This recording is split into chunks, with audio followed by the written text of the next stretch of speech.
Hello दोस्तों, मैं सुनील कश्यप छत्तीसगढ़ सार की यूट्यूब चैनल में आपका बहुत बहुत स्वागत करता हूं। इस चैनल के माध्यम से हम डेली बेसिस पे 2 वीडियो लेकर आ रहे हैं जो सुबह 7 बजे से स्ट्रीम हो जाया करेंगे, है ना। जिसमें पहला जो वीडियो होगा वो छत्तीसगढ़ सामान्य अध्ययन से रिलेटेड होगा और दूसरा जो वीडियो होगा वो एप्टीट्यूड का हुआ करेगा। ठीक है, तो आने वाले जितने भी कॉम्पिटिशन एग्ज़ाम होंगे, है ना, कॉम्पिटिटिव एग्ज़ाम होंगे, उसके लिए ये बहुत हेल्पफुल होगा। ठीक है, तो हमारे चैनल से जुड़े रहिए और वॉच करते रहिए। ठीक है, आज हम सरगुजा डिवीजन से स्टार्ट कर रहे हैं। सरगुजा डिवीजन में जितने डिस्ट्रिक्ट होते हैं उनको बारी बारी से देखते चले जाएंगे। ठीक है, तो इम्पोर्टेंट इसमें जो जो है आप नोट डाउन करते रहिए। ठीक, स्टार्ट करते हैं सरगुजा डिवीजन। तो आज हम सरगुजा संभाग से शुरुआत करने जा रहे हैं। ठीक है, तो सरगुजा के बारे में पढ़ते हैं। सरगुजा संभाग की स्थापना कब हुई? तो 2008 में। सरगुजा संभाग की बात कर रहे हैं, डिवीजन की बात कर रहे हैं, तो ये 2008 में बना। पर ये जिला कब बना, है ना, जिले की बात करेंगे तो क्या है, 1948 में आएगा, है ना। तो इस संभाग में कौन कौन से जिले देखने को मिलते हैं? एक सरगुजा है, एक जशपुर है, एक बलरामपुर है, सूरजपुर है, कोरिया है और मनेन्द्रगढ़, भरतपुर, चिरमिरी। ठीक है, तो सबसे पुराना अगर जिला है तो ये 1948 में सरगुजा बना हुआ है और सबसे नवीन जिला है जो वो है क्या है, मनेन्द्रगढ़, भरतपुर और चिरमिरी। ठीक है, इसके संभाग मुख्यालय अगर सरगुजा संभाग का संभाग मुख्यालय कहाँ पे है, मैच द फॉलोइंग में आ सकता है, तो अंबिकापुर में। ठीक है, तो अब इसके बारे में इसके से गुजरने वाले नेशनल हाईवेज या राष्ट्रीय राजमार्ग की बात कर लेते हैं। ठीक है, तो एक राष्ट्रीय राजमार्ग जो है NH43, इसका क्या बोलते हैं, मेन या मुख्य राजमार्ग है। ठीक है, तो आपको हमेशा ध्यान रखना है कि सरगुजा संभाग से रिलेटेड अगर कुछ हाईवे की बात कर रहे हैं, नेशनल हाईवे की बात कर रहे हैं, तो उसमें सबसे इम्पॉर्टेंट है NH43, है ना। 43 मतलब सरगुजा संभाग, इस चीज़ को आप ध्यान में रख के चले, है ना। 43 से जितने एसोसिएटेड रास्ते मतलब हाईवेज निकलेंगे वो आपके क्या होंगे, सरगुजा के ही आसपास होंगे। ठीक है, तो क्वेश्चन में कहीं भी 43 दिख गया NH43 के बारे में या 343, 143 के बारे में है, तो आप अंदाज़ा लगा सकते हो कि वो सरगुजा के आसपास का ही जो एरिया होगा उससे रिलेट करेगा। ठीक है, तो एक जो मुख्य राजमार्ग है वो NH43 है, जो मध्य प्रदेश से मनेन्द्रगढ़ से बैकुंठपुर, फिर सूरजपुर से होते हुए अंबिकापुर, अंबिकापुर से फिर जशपुर होते हुए झारखंड को चला जाता है। ठीक है, तो ये जो मुख्य राजमार्ग है NH43, उससे एक एसोसिएटेड राजमार्ग निकलता है, उससे एक जुड़ा हुआ राजमार्ग है जो रामानुजगंज को अंबिकापुर से जोड़ता है, वो है NH343। ठीक है, तो ये इस 43 से ही ये 343 होके आया है। सेम वैसे ही एक जशपुर से निकलता है, जशपुर से महोदय झारखंड के लिए एक रास्ता निकला हुआ है, एक हाईवे बनाया गया है जिसको 143B के नाम से जाना जाता है। ठीक है, तो ये 43 यहाँ पे भी आ गया, ये 43 और 343 का भी 43। तो हमेशा आप ध्यान रखोगे कि अगर NH43 की बात हो रही है या NH143 की बात हो रही है तो ये सरगुजा संभाग से रिलेट करेगा। ठीक है, ये NH130 के बारे में जब हम बिलासपुर संभाग पढ़ेंगे तो उसके बारे में डिटेल में पढ़ेंगे। तो बस इस चीज़ का ध्यान रखना है कि एक अंबिकापुर में एक जंक्शन होता है, NH30 आकर मिलता है, वहाँ से NH343 आकर मिलता है और NH43 गुजरता है। ठीक, तो ये एक चीज़ और समझा देता हूँ इसमें, है ना। ये जो नोटेशन होता है 43 कैसे आया, है ना, 130 कैसे आ रहा है ना, तो इस चीज़ को भी मैं यहीं पे बता देता हूँ। हमारा जो इंडिया का मैप है ना, सपोज इसको मान लेते हैं नॉर्थ साउथ ईस्ट और वेस्ट है। ठीक है, जब हम जो ट्रैवल कर रहे हैं वर्टिकली, अगर ट्रैवल कर रहे हैं, है ना, मतलब नॉर्थ से साउथ या साउथ से नॉर्थ, तो जिस हाईवे पे हम चलेंगे उसका जो नोटेशन होगा वो हमेशा क्या होगा, इवन नंबर होगा या इसे ही हम सम संख्या बोलते हैं। ठीक, मतलब नॉर्थ से साउथ का अगर नेशनल हाईवे का नोटेशन हम देखते हैं तो वो हमेशा एक क्या होगा, इवन नंबर या सम संख्या होगी। सेम वैसे ही हॉरिजॉन्टल ट्रैवल कर रहे हैं ईस्ट से वेस्ट या वेस्ट से ईस्ट, है ना। तो इस डायरेक्शन में ट्रेवल कर रहे हैं तो ये जो हाईवे है होगा, हाईवे का जो नोटेशन होगा वो क्या होगा, ऑड नंबर होगा, ऑड नंबर या विषम संख्या। ठीक है, तो समझ में आया। वर्टिकली अगर ट्रेवल कर रहे हैं तो सम संख्या और हॉरिजॉन्टल ट्रेवल कर रहे हैं तो विषम संख्या। ठीक है, तो ये नोटेशन काम आया, मतलब आपके जानने लायक था इसलिए मैं यहाँ पे बता दिया। ठीक है, अब कोरिया जिले पे आते हैं। कोरिया जिला सरगुजा डिवीजन का पहला जिला है जिसे हम यहाँ पे पढ़ना स्टार्ट कर रहे हैं, है ना। कंटिन्यूटी में फिर एक के बाद एक जिले इसके बाद वीडियो पे आपको मिलते जाएंगे। ठीक है, तो कोरिया जिले का मैप मेरे ख्याल से आपकी स्क्रीन में आपको दिख रहा होगा, है ना। इसमें क्या क्या इंपॉर्टेंट चीज़ें हैं वो आपको पहले मैप में देख लेते हैं, फिर डिटेलिंग में इसके बारे में डिस्कस करेंगे। तो मैप में आपको क्या क्या दिख रहा है, एक चीज़ दिख रही है सोनहट और एक बैकुंठपुर। ठीक है, ये दोनों ब्लॉक और तहसील दोनों हैं, मतलब इस कोरिया जिले में 2 तहसील और 2 ब्लॉक हैं, है ना। सोनहट और बैकुंठपुर तहसील भी है और विकास खंड भी है, ब्लॉक भी है। ठीक है, एक चीज़ दिख गई। दूसरी चीज़ क्या है, ये जो है पड़ोसी अगर जिलों की बात करें तो एक सूरजपुर है और एक मनेंद्रगढ़, भरतपुर, चिरमिरी है।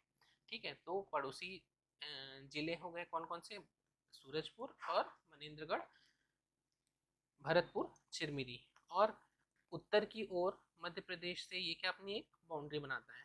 ठीक है, तो तीन तरफ से अन्य जिलों और प्रदेश को छूता है, समझ जाओ, है ना। नॉर्थ में वो मध्य प्रदेश को छूता है ना। ईस्ट में वो सूरजपुर को और वेस्ट में मनेंद्रगढ़ को छूता है, टच करता है। ठीक है, तो आपको यहाँ पे क्लियरली दिख रहा होगा मैप में, मेरे ख्याल से हाँ दिख रहा है। तो यहाँ पे मनेंद्रगढ़, सूरजपुर और मध्य प्रदेश। ठीक है, तीन तरफ से किन किन से तरफ घिरा हुआ है तो वो आप यहाँ पे इसको नोट डाउन कर लीजिए। ठीक है, ब्लॉक देख लिए, तहसील देख लिए, है ना। तो अब यहाँ पे इम्पॉर्टेंट चीज़ है कौन सी, एक घासीदास राष्ट्रीय उद्यान।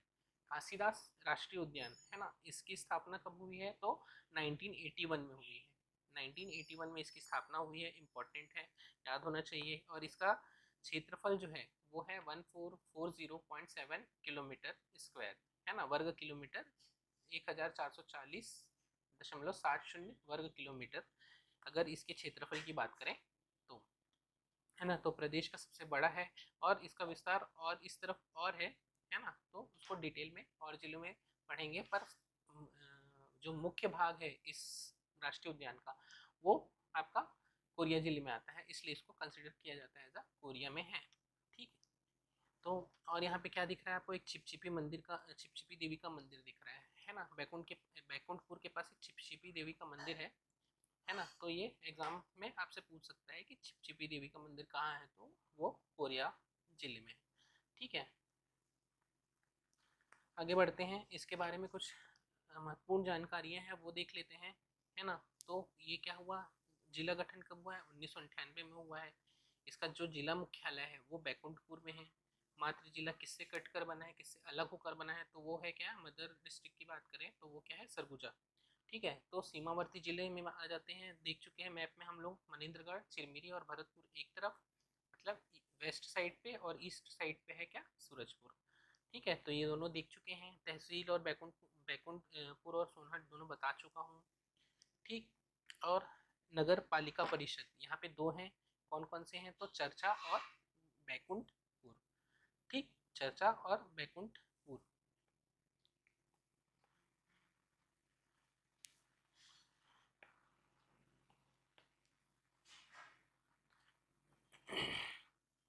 अब नेक्स्ट पेज पे आते हैं, क्या क्या है तो विधानसभा क्षेत्र, विधानसभा क्षेत्र भरतपुर और सोनहत, है ना। दोनों जो क्या बोलते हैं, भरतपुर तहसील थी और सोनहत तहसील है, दोनों को मिलाकर एक क्षेत्र बनाया गया है, विधानसभा क्षेत्र बनाया गया है ना, जो एसटी के लिए आरक्षित है। ठीक है, तो अब आ जाते हैं रियासत पे, है ना। रियासत यहाँ पे कौन सी रियासत है रही है तो कोरिया रियासत रही है। ठीक, कोरिया रियासत, है ना, हमारा इतिहास का बहुत बड़ा हिस्सा है रियासत, है ना। पहले के एग्जाम क्वेश्चंस में नहीं देखने को मिलते, पर अब लगता है कि मतलब इम्पोर्टेंट हो जाता है, क्योंकि हर एक चीज़ एग्ज़ाम के पॉइंट ऑफ व्यू से इम्पोर्टेंट होती जा रही है। ठीक है, तो रियासत को, हर रियासत को आप अच्छे से देखेंगे, है ना। तो पहली यहाँ कौन सी रियासत है, तो कोरिया रियासत है। ठीक है, इस रियासत का जो संस्थापक थे वो धारमल शाह जी थे, है ना। ये भी इम्पोर्टेंट पॉइंट है ना। कोरिया रियासत, धारमल शाह, है ना, उनके संस्थापक हैं। और कौन से राजा थे, तो ये कोल वंश के थे, कोल वंशीय थे। ठीक। और जब भारत में विलय हुआ इस रियासत का, तो राजा रामानुज प्रताप सिंह देव ने इस विलय पत्र पर हस्ताक्षर किए। तो कोरिया रियासत से आपको तीन चीज़ें याद करना है, धारमल शाह, कोलवंशीय थे, और राजा रामानुज प्रताप सिंह देव। ठीक है, जो उन्होंने सिग्नेचर किया।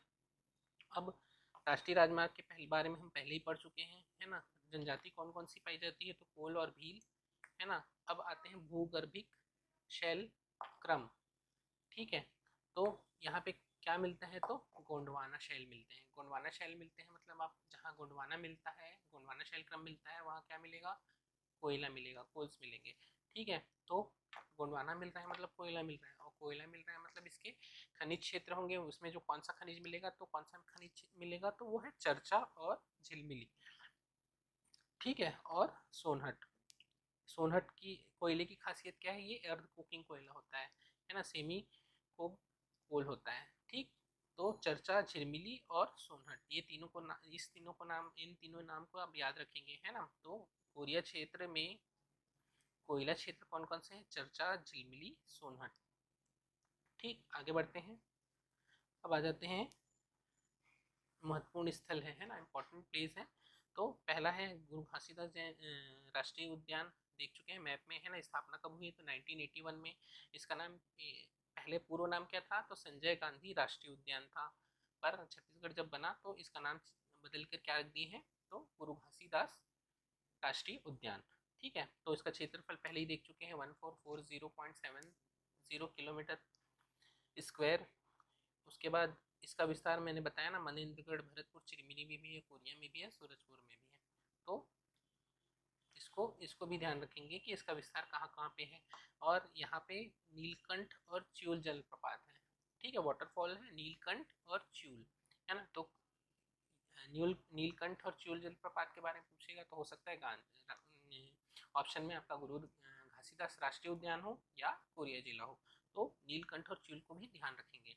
और सबसे बड़ा है, पहले ही बता चुका हूँ, सबसे बड़ा राष्ट्रीय उद्यान है छत्तीसगढ़ का। ठीक है, तो और एक चीज़, अब आगे बढ़ते हैं। छिपछिपी देवी का मंदिर देख चुके हैं मैप में, बैकुंठपुर के पास में है। और एक बालिंद पहाड़ है, बालिंद पहाड़ सोनहट के पास मेंढा नामक गांव में स्थित है। मेंढा गांव का नाम है, ये भी याद रखेंगे, है ना। सोनहट के पास, तो बालिंद पहाड़ कहाँ है, तो कोरिया में है। कोरिया में कहाँ, तो सोनहट के पास मेंढा नामक गांव में है। ठीक है, तो इसका जो नामकरण है वो राजा बलिंद के नाम पे, वहाँ के जो शासक रहे होंगे बालिंद या बलिंद या बालिंद, है ना, उनके नाम पे इसका नामकरण किया गया है। ठीक है, तो अन्य प्लेस है खोहर पाट, कोरिया पैलेस, है ना। इतने इंपॉर्टेंट नहीं है, फिर भी ध्यान रखिएगा, अगर ध्यान रहता है तो। खोहर पाट और कोरिया पैलेस तो नाम से स्पष्ट है कि कोरिया में होगा। ठीक है, तो इस वीडियो में इतना ही है। जितनी इम्पोर्टेंट आई थिंक जानकारी है कोरिया के बारे में मैं यहाँ पे डिस्कस कर चुका हूँ। ठीक है, तो रेगुलर बेसिस पे हमारे चैनल के साथ आप जुड़े रहिए। आपको डेली बेसिस पे आपको बहुत सारी चीज़ें मिलेंगी जो आप लोगों ने अभी तक ना पढ़ी हो या आपको पढ़ने की ज़रूरत है। ठीक है, तो आज का वीडियो यहीं पे ख़त्म करते हैं। और हमारे टेलीग्राम चैनल से जुड़े रहें, है ना। उसकी जो लिंक है वो हमारे डिस्क्रिप्शन में, आपके वीडियो के डिस्क्रिप्शन में आपको मिल जाएगी। ठीक है, तो हमेशा जुड़े रहिए। Thank you.